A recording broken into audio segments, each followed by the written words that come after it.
Assalamualaikum warahmatullahi wabarakatuh. Baik anak-anak, hari ini kita telah memasuki tema 8, subtema 3, Bumi, Matahari, dan Bulan, pembelajaran yang ke-1. Ayo mengamati. Pernahkah kamu melihat gerhana matahari? Kapan gerhana matahari dapat dilihat? Ayo kita cari informasi tentang gerhana matahari. Nah, di sini ada bacaan dengan judul Gerhana Matahari. Gerhana matahari terjadi pada siang hari ketika bulan baru atau bulan mati.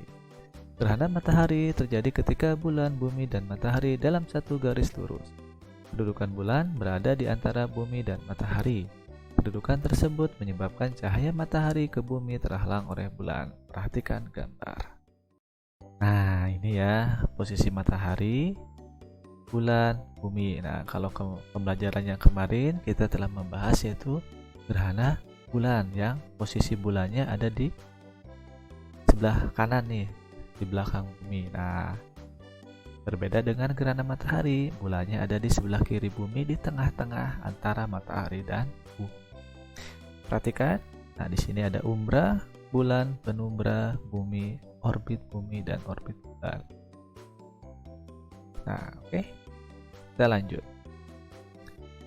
Karena terhalang oleh bulan, keadaan yang terang berangsur-angsur menjadi gelap.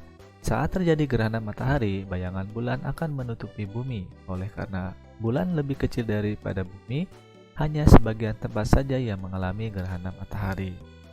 Ada 3 jenis gerhana matahari, yaitu gerhana matahari total, gerhana matahari sebagian, dan gerhana matahari cincin. Gerhana matahari total hanya terjadi di permukaan bumi yang terkena bayangan umbra bulan. Gerhana matahari total selalu diawali dan diakhiri oleh gerhana matahari sebagian. Gerhana matahari sebagian terjadi di permukaan bumi yang terkena bayangan penumbra bulan. Adapun gerhana matahari cincin terjadi di permukaan bumi yang terkena lanjutan bayang-bayang inti. Hal itu terjadi karena bulan berada pada titik terjauh dari bumi.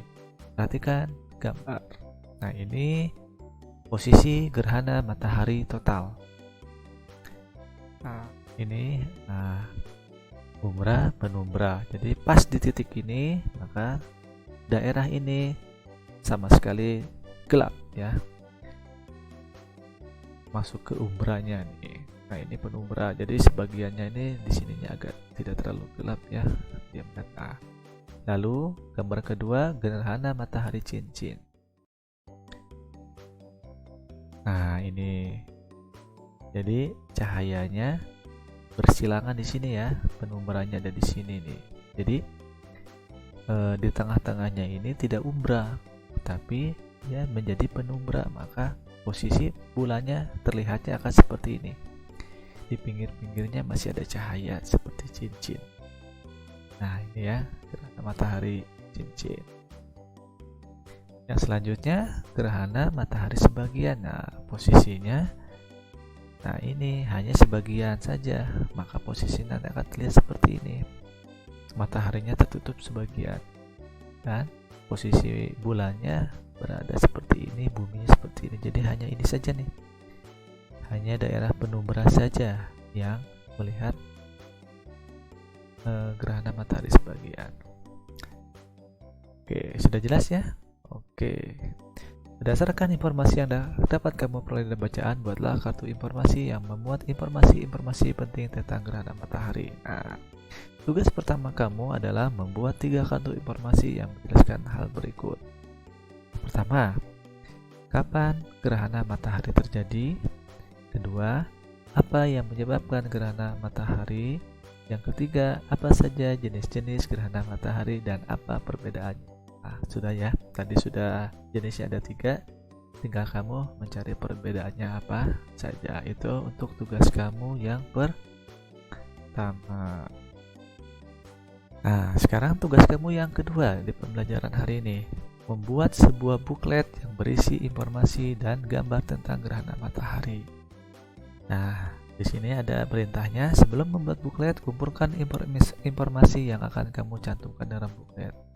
Informasinya adalah pengertian gerhana matahari dan jenis-jenis gerhana matahari. Nah, yang ketiga, informasi tentang apa yang tidak boleh dilakukan ketika gerhana matahari. Jadi nanti kamu cari Kalau ketika ada gerhana matahari, hal-hal apa saja yang tidak boleh kita lakukan? Biasanya orang tua itu suka mengasih tahu ya, silakan kamu bertanya. Yang keempat, informasi tentang alternatif kegiatan dapat dilakukan untuk melakukan simulasi gerhana matahari. Nah, itu ya. Nah, ini contoh untuk halaman pertama, kamu isi dengan informasi tentang pengertian gerhana matahari.